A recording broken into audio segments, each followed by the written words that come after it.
ampliado de lo que voy a poder alcanzar a dar. Así que bueno, era el original de la semana pasada, que cuando me llamó Tato y me dice, uy, mira, no me siento bien. Así que bueno, digo, mira, yo ya tengo un mensaje preparado, así que viene bien. Bueno, comenzamos entonces ahí con Isaías 43. Ahí vienen los chicos. Amén, amén. Bien, ¿eh? Dios quiere hacer cosas nuevas. Amén. Amén. Amén, amén. Dios necesita hacer cosas nuevas continuamente. Aleluya. Y nos necesita cada... Chicos, ¿pasa o tarda un poquito? Dale. Va. Y para esas cosas nuevas, Dios nos necesita a cada uno de nosotros. Nosotros somos los protagonistas de esas cosas nuevas que Dios quiere hacer. Bueno, ahí lo tenemos.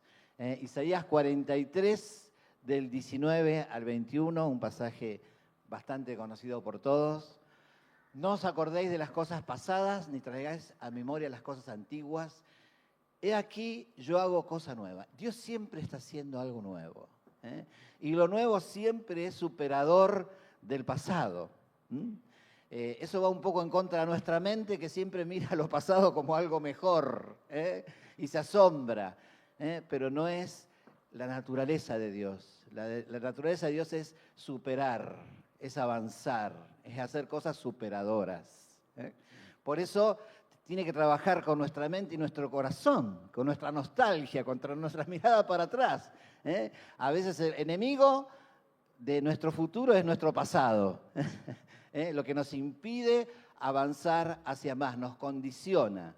Por eso dice, pronto saldrá luz, no la conoceréis otra vez, y este es el corazón de Dios, abrir caminos en el desierto. Así que nuestro futuro es un poco incierto, un poco así, tipo desierto, lleno de preguntas.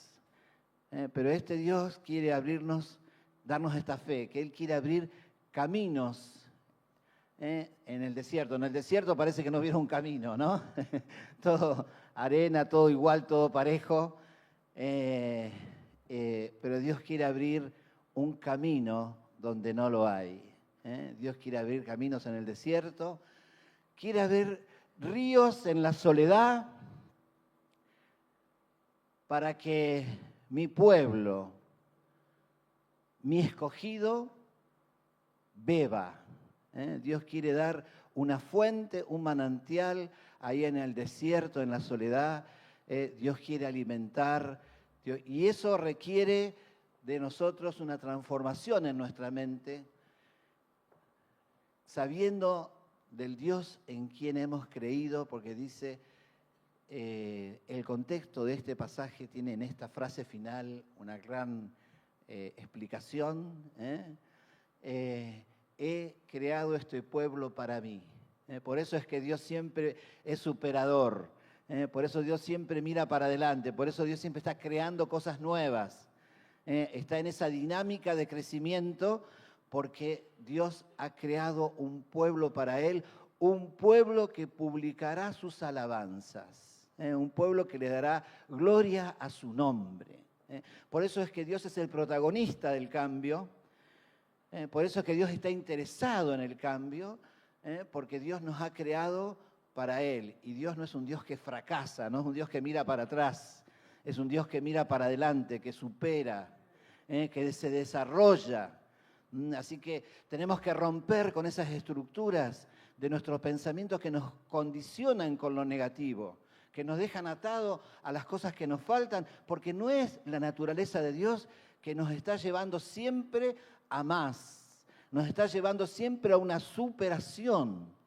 Así que cuando estamos reflejando nuestra negatividad, estamos impidiendo que Dios obre. Estamos impidiendo que Dios genere esas cosas nuevas que Dios... Y la traba está en nosotros. Por eso Dios necesita trabajar en nuestras vidas, porque cada uno de nosotros es el factor de renovación. Cada uno de nosotros es el que produce ese cambio.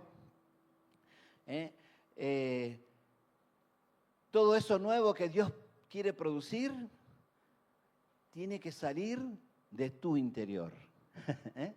Vos sos el gestor de eso nuevo que Dios quiere producir. Y vos tenés que ser ese factor de transformación. En tu fe, en tu discurso, en tu ánimo, tenés que ser ese factor, porque eso nuevo sale de un corazón que cree. Por eso es que nuestra responsabilidad es motivar a los que nos rodean, motivar a esas cosas nuevas que Dios quiere producir. Por eso es que Dios levanta obreros con fe, obreros que ministran ánimo, porque Dios quiere levantar obreros para esa cosecha. Por eso necesitamos creer y crear. Nosotros somos esos obreros, la cosecha está lista, y nosotros somos los que nos tenemos que levantar a la altura de esa cosecha y crear las condiciones. No solamente creer que las condiciones están dadas, sino crear las condiciones para que esa cosecha sea una realidad. Dios quiere hacer cosas entre nosotros que van más allá de lo que nos podemos imaginar. Por eso nosotros somos los que las tenemos que gestar. Aquí hace falta que el Espíritu Santo desarrolle una gracia muy particular en nuestras vidas, que es el don de la creatividad. Dios nos tiene que hacer creativos. Esta es una capacidad que tenemos que desarrollar que afecte a nuestros ministerios y a nuestra vida diaria. Tenemos que desarrollar esa creatividad, debemos alentar a las cosas nuevas. Somos creados a la imagen de Dios. Dios es por esencia creador. Y la obra creativa de Dios continúa en cada uno de nosotros. Por eso es que tenemos que salir de toda pasividad, de repetir rutinas, lo mismo, procurando mostrar esa faceta de Dios, de ese Dios creador, y continuar continuamente con esa característica de un Dios creativo. Así cada vez que hacemos iglesia, cada vez que desarrollamos amistades, desarrollamos familia, cada vez que avanzamos en relaciones, tenemos que tener ese contenido de creatividad, porque lo que Dios quiere es producir ese crecimiento a través de cada uno de nosotros. Nosotros somos ese factor que produce el crecimiento en quienes nos rodean. Por eso necesitamos trabajar continuamente, necesitamos que el Espíritu Santo inspire nuestra mente y nuestro corazón para descubrir soluciones creativas que satisfagan las necesidades de la actualidad. Así que necesitamos en nuestra oración pedirle al Señor, danos inspiración para cosas nuevas, danos esa capacidad de generar cosas que hoy no existen, de producir soluciones que hoy no están. La insatisfacción de lo que hoy vivimos no es para quedarnos con la insatisfacción, sino abrirnos a ese Dios creador que quiere hacer cosas que van más allá de las que otros lo intentaron hasta acá.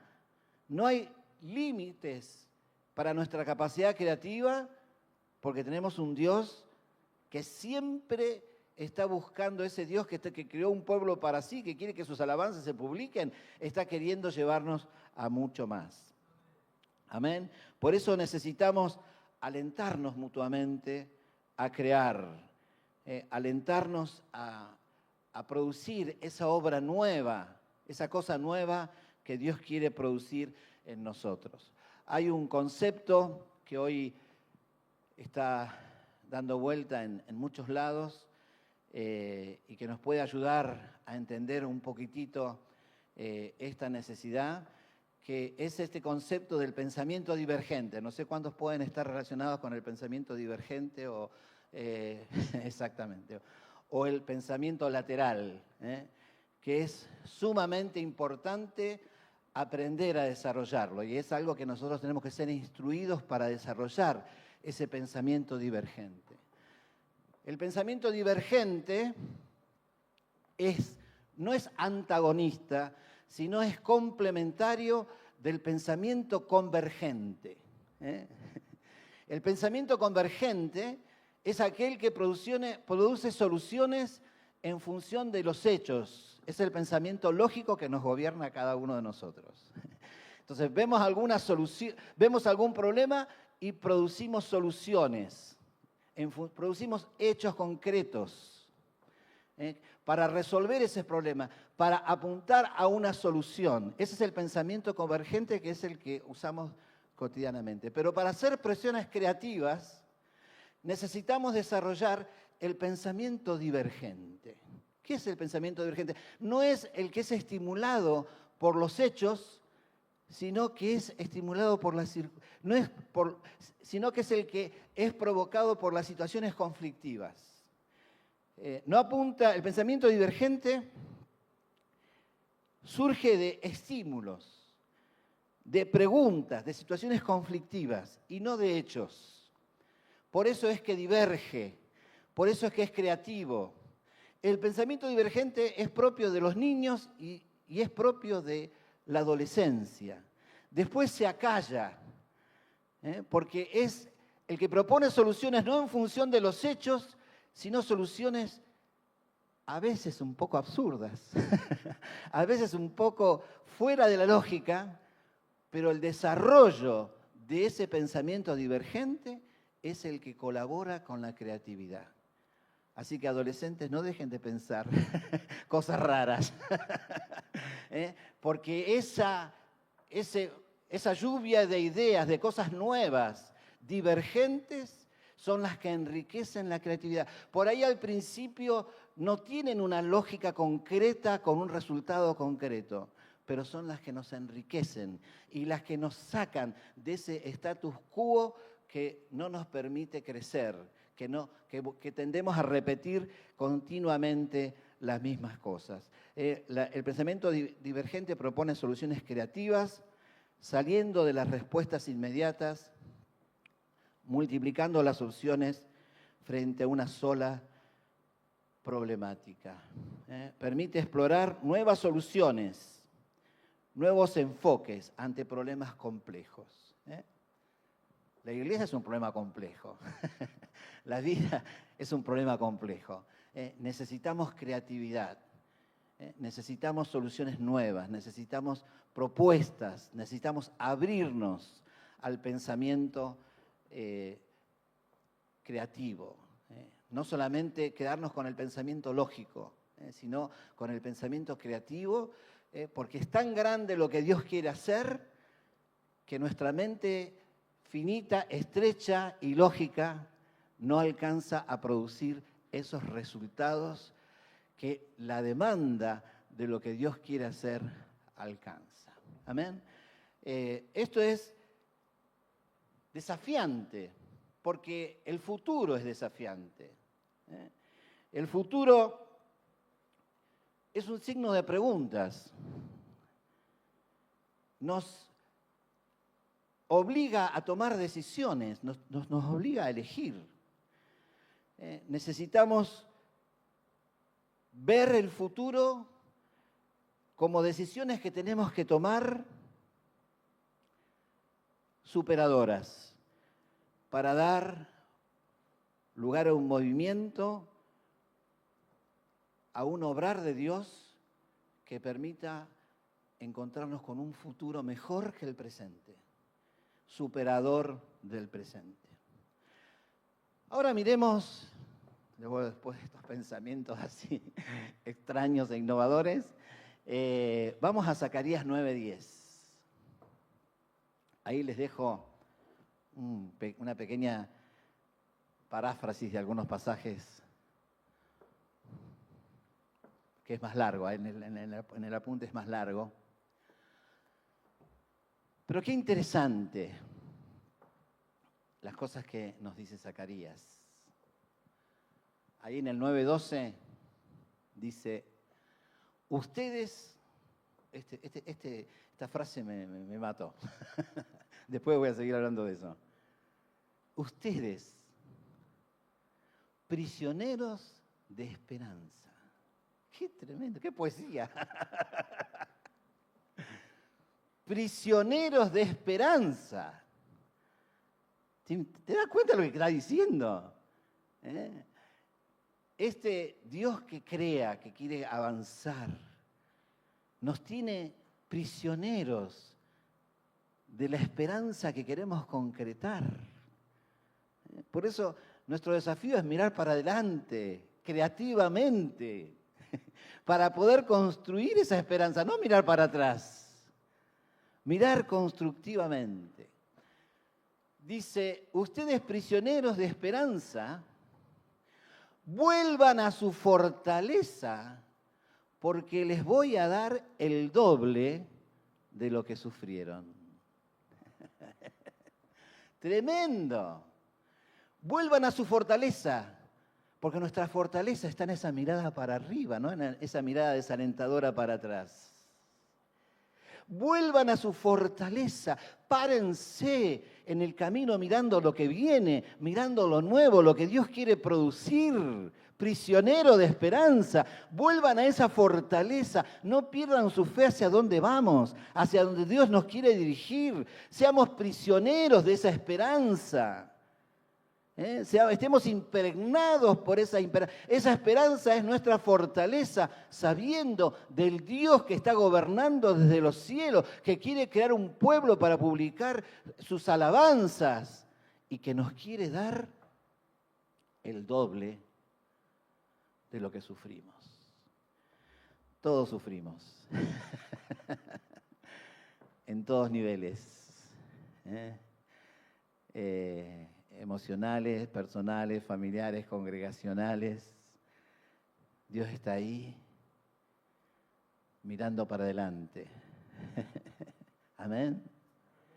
Viendo tu dolor. Si vos tu dolor lo canalizás con fe, no con queja y angustia, sino sabiendo de un Dios que tiene gobierno sobre todo y que dirige todas las cosas conforme a los que ama en su perfecto propósito.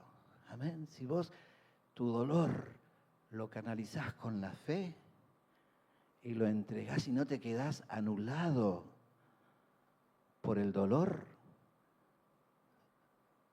ese Dios que te ve doler es el Dios que te va a dar el doble de lo que estás sufriendo. Amén.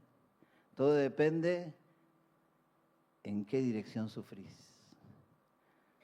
Si sufrís mirando para adelante con la fe de un Dios vivo, o sufrís para adentro angustiosamente, victimizándose, diciendo pobrecito de mí. Ahí no hay consuelo. Ahí no hay doble. Ahí te estás hundiendo en tu propia miseria. Te estás hundiendo en tu propio dolor. Pero Dios es un Dios que da el doble. Cuando ve tu dolor canalizado con fe. Dolor va a haber siempre. En el mundo hay aflicción. al reino de Dios se entra con muchas tribulaciones. Amén. Dios no nos prometió otra cosa. Si vos entendiste otra cosa, entendiste mal. Dios no nos prometió eso. Dios que está en el trono es el que te va a dar el doble de lo que estás sufriendo. Amén. Me quedé ahí nomás. 9:13. El Señor manifestará sobre su pueblo y serán el arco, las flechas y la espada por medio de las cuales peleará. Vos sos el instrumento del futuro.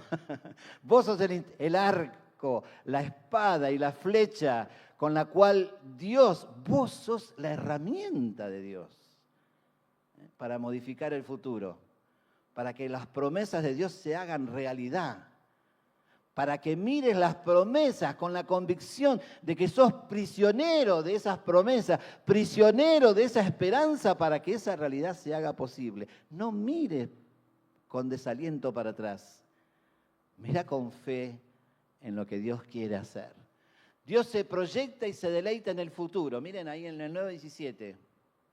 Miren qué lindo el corazón de Dios. Dice ahí en 9:17. Qué bueno y qué hermoso será el país. Con la abundancia de su trigo y de su vino, nuestros muchachos y muchachas crecerán hermosos. Mirá el corazón de Dios.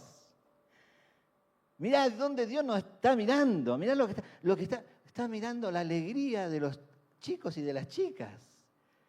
Nuestros hijos, nuestros nietos crecerán hermosos.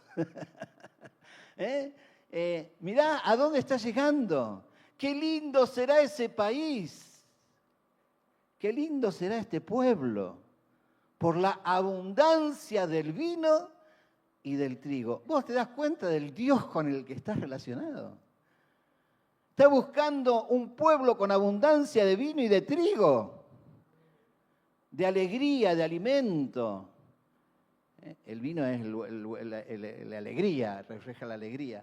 Y el alimento. Amén. Así que vos fijate, este Dios es superador. ¿Por qué no vamos a estar angustiando por lo que vivimos si estamos con un Dios sentado en un trono que nos está llevando a cosas grandes? Pero somos nosotros los que tenemos que cambiar nuestra forma de pensar y ser gestadores de ese futuro.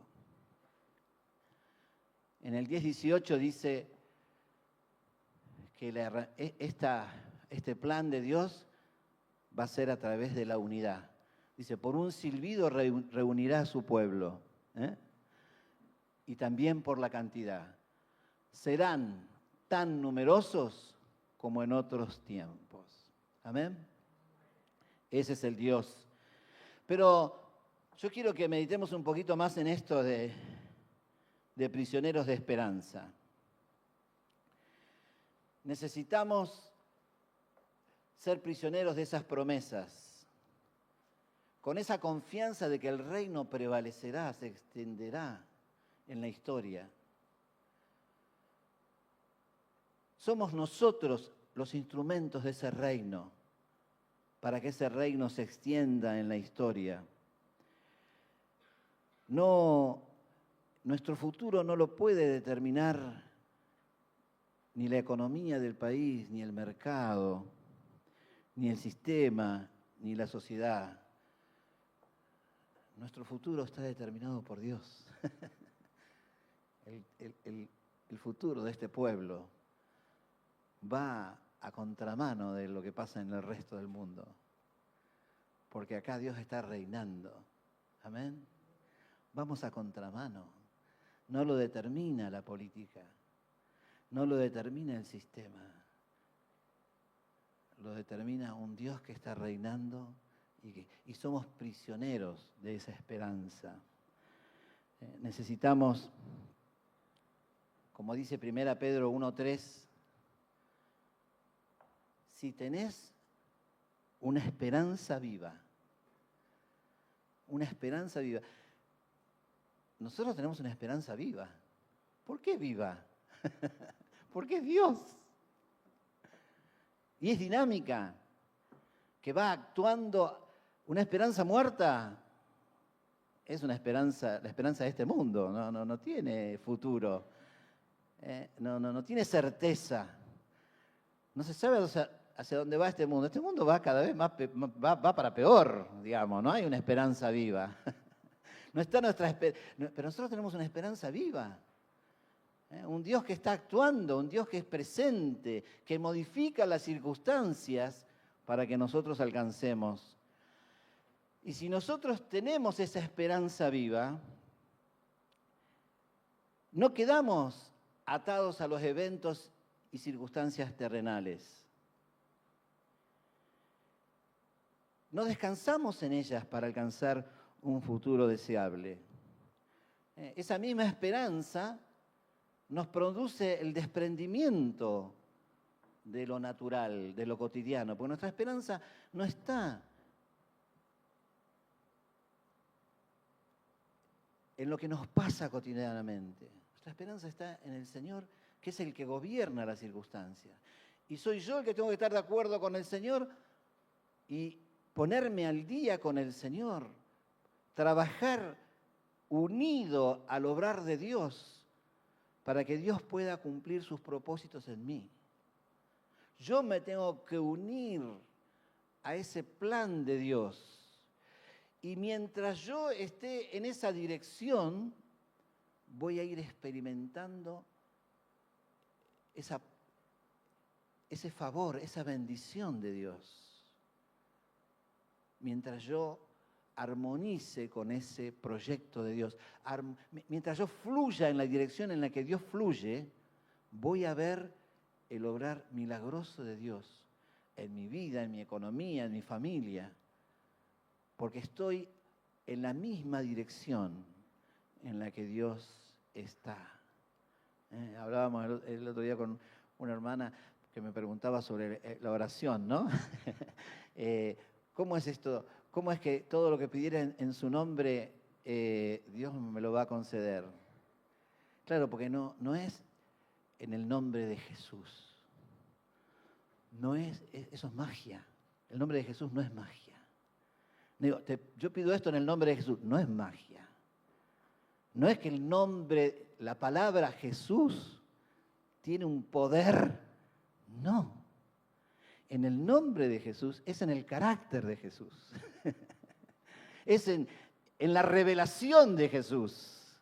Es orar por lo que Dios quiere hacer, no por lo que a mí se me da la gana. Orar en el nombre de Jesús no es orar con un latiguillo. Todo esto te lo pido en el nombre de Jesús. No, eso es magia. Es orar en el carácter de Jesús, en la dirección de Jesús, en lo que Dios quiere hacer. Entonces Dios responde cuando tu oración coincide con lo que Dios quiere que vos ores. Cuando vos lográs que lo que orás coincide con lo que Dios quiere hacer, ahí Dios responde, pero sos vos el que tenés que orar y tener el discernimiento de lo que Dios quiere hacer para orar lo que Dios quiere que ores. ¿Me expliqué o les compliqué la vida?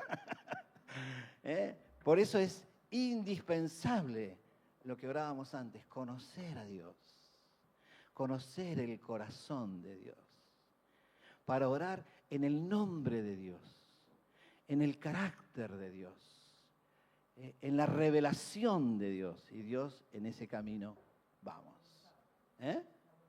La voluntad de Dios. Amén. Por eso necesitamos ir en la dirección de lo que Dios quiere gestar. Y si nosotros vamos en la dirección de lo que Dios quiere gestar, ahí vamos a ver el obrar de Dios maravilloso en nuestras vidas. Pero soy yo el que tengo que sintonizar el obrar de Dios. Soy yo el que tengo que funcionar en la dirección en donde Dios quiere fluir. Por eso que el discipular tiene que ver con el avivar el fuego de mis discípulos. Mi tarea es avivar el fuego. Mi tarea es alentar, animar. Ahí en Génesis 1:2 dice que el Espíritu se movía ahí en el caos, se movía sobre las aguas, en el desorden. Esa palabra en hebreo es aletear, como se movía es aletear, como una gallina aletea sobre sus pollitos. Aletea. El propósito es despertar, animar. El espíritu está sobre el caos, está sobre lo imperfecto, tratando de despertar, tratando de animar, tratando de desafiar. Y eso es nuestra tarea discipular. Tenemos que, ahí en 1 Tesalonicenses 5:14 dice, tenemos que amonestar a los ociosos, alentar a los de poco ánimo y sostener a los débiles y ser pacientes con todo. Este es el aleteo del discipulado. Este es el ánimo que tenemos que transmitirnos mutuamente. Tenemos que desafiarnos, tenemos que avivar el fuego alrededor nuestro. Qué interesante esta tarea en la iglesia de fortalecer al débil, de amonestar al ocioso, de sostener al débil y de alentar al de poco ánimo, porque en la iglesia es el lugar de sanidad. Este pasaje nos está hablando la iglesia como un lugar de sanidad, como un lugar donde interactuamos para sanarnos.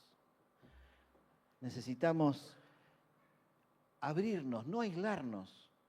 ¿Cómo vamos a ser alentados? ¿Cómo vamos a ser fortalecidos si no abrimos nuestro corazón a nuestro discipulador, a un hermano, y le decimos lo que estamos viviendo? Porque no es en el aislamiento, no es escapándonos de la iglesia. El lugar de sanidad es la iglesia, el lugar de ministración es el ministerio mutuo del cuerpo. Así que necesitamos permanecer, necesitamos estar para que funcione esa tarea del Espíritu de producir esa sanidad en medio nuestro. No es escapando, no es aislando, sino abriéndonos. Necesitamos encontrar este camino de ánimo. El Espíritu Santo está produciendo esa tarea de unidad en nuestros corazones. Por eso lo que Dios quiere es despertar anhelos espirituales en medio de nosotros. Ahí tenemos el Salmo 132.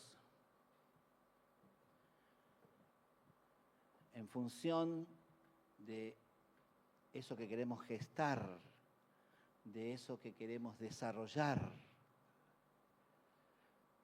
para ese futuro que vemos, para esas promesas que tenemos, Dios necesita avivar el fuego en nuestro corazón, que nos ministremos ánimo mutuamente para producir anhelos espirituales, para producir profundos anhelos espirituales,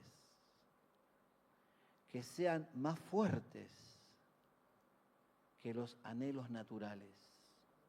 Hay anhelos naturales que nos surgen cotidianamente.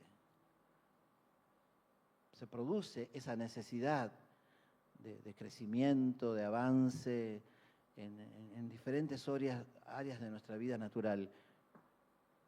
Pero solo el Espíritu produce anhelos espirituales en aquellos que son prisioneros de esperanza, que tienen una visión clara a dónde va. Necesitamos, para hacer la obra de Dios, necesitamos esos anhelos espirituales. Necesitamos que el Espíritu Santo encienda nuestros corazones con anhelos profundos, espirituales, que se nos hagan una razón de vivir. que se nos haga una razón por la cual luchar. Eso marca la diferencia de la calidad de obrero que podés ser, de la calidad de colaborador que podés ser con el obrar de Dios. ¿Cuánto le das lugar en tu corazón a que Dios encienda esos anhelos espirituales y los haga poderosos, los crezcan más aún que los anhelos naturales? Ahí en este salmo dice: no entraré en la morada de mi casa.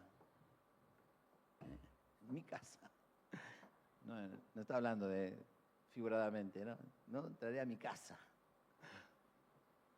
Ni subiré al lecho de mi estrado, a mi cama.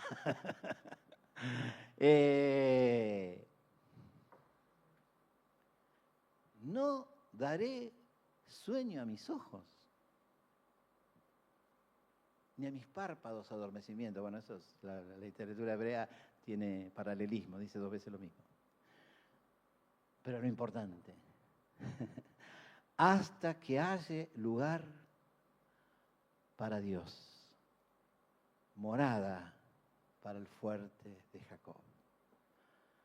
Hay alguien con un deseo al rojo vivo, prisionero de esperanza de lo que Dios quiere producir en nuestros corazones.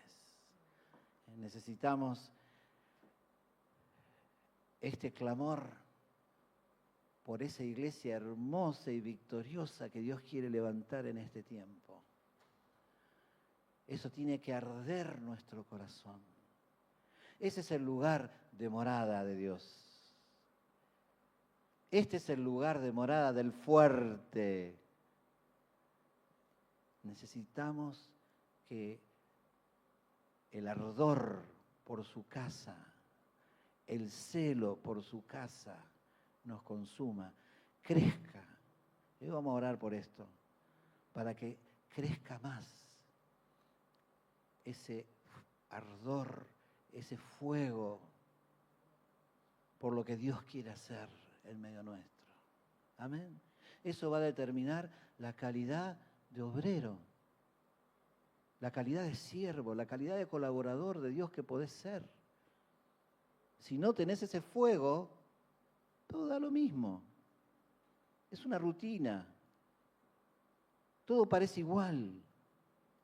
Nos conformamos con lo que estamos viviendo, pero Dios tiene mucho más. Y vos sos el instrumento, vos sos el arco, vos sos la flecha, vos sos la espada, para que esta sea una realidad que se cumpla en medio nuestro. Todo comienza con un anhelo. El anhelo me conduce a la oración. La oración me conduce a la fe. La fe se transforma en un obrar de Dios. Y el obrar de Dios se transforma en un movimiento, en un avivamiento. Todo comienza con un anhelo. El anhelo produce oración. La oración produce fe. La fe produce milagros, obrar de Dios.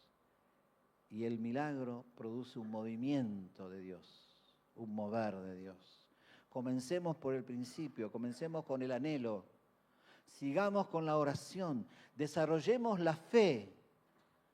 Vivamos en esta atmósfera de milagros que estamos queriendo construir aquí en medio nuestro, para que haya un movimiento de milagros, un movimiento de evangelización, un movimiento sobrenatural de Dios en medio nuestro. Ahí el Espíritu se movía sobre el caos. El caos genera insatisfacción, la tierra estaba desordenada y vacía. Y esa insatisfacción es lo que produce el avivamiento. Esa insatisfacción es lo que produce el mover de Dios. ese anhelo por algo más.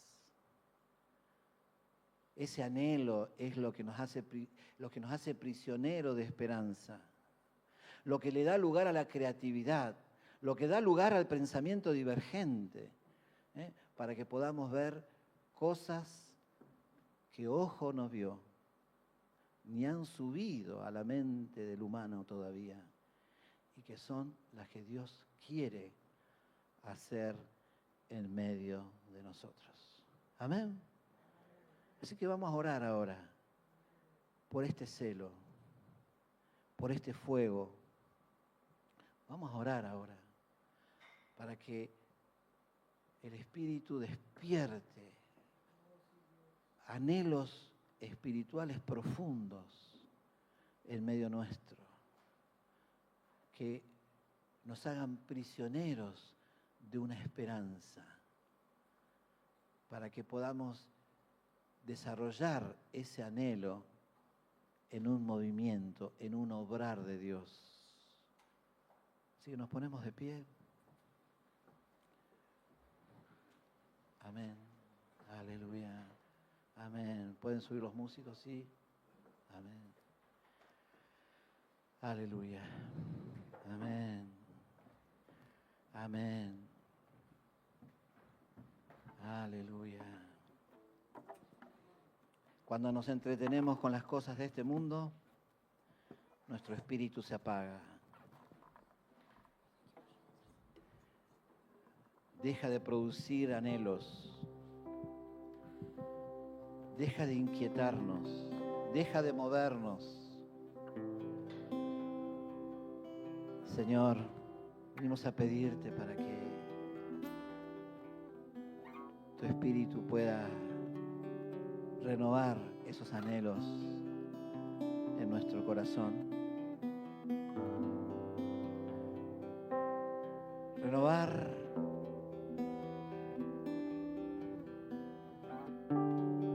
ese anhelo de tu corazón, de una iglesia santa y sin mancha, de una iglesia victoriosa,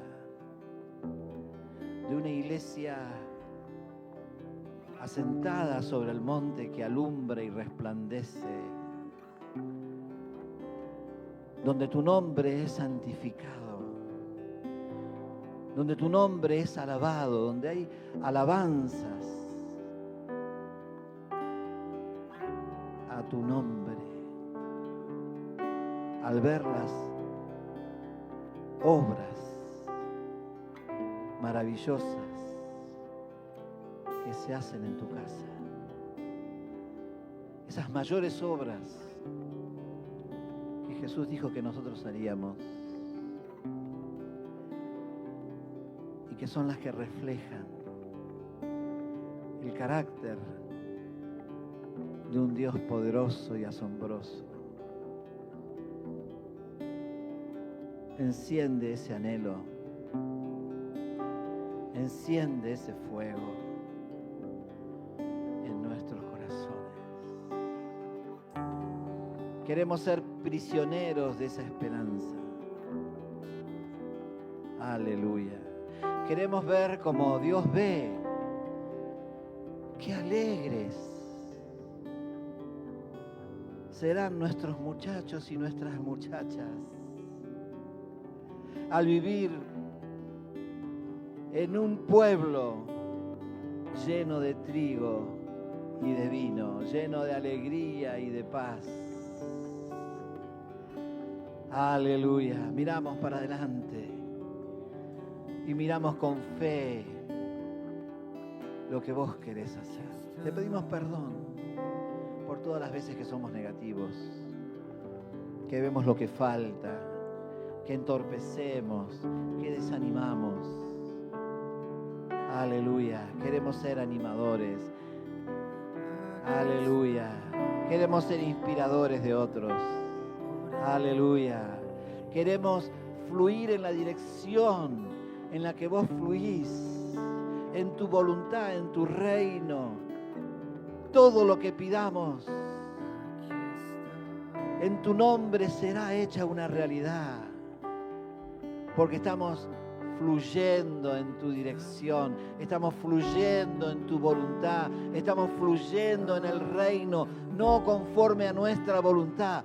Por eso todo lo que pidamos en tu nombre no será hecho, porque no vamos a pedir nada que esté fuera de tu voluntad. No vamos a desear nada que esté fuera de tu voluntad. Por eso vamos a ver tu obrar asombroso y maravilloso en medio nuestro. Amén.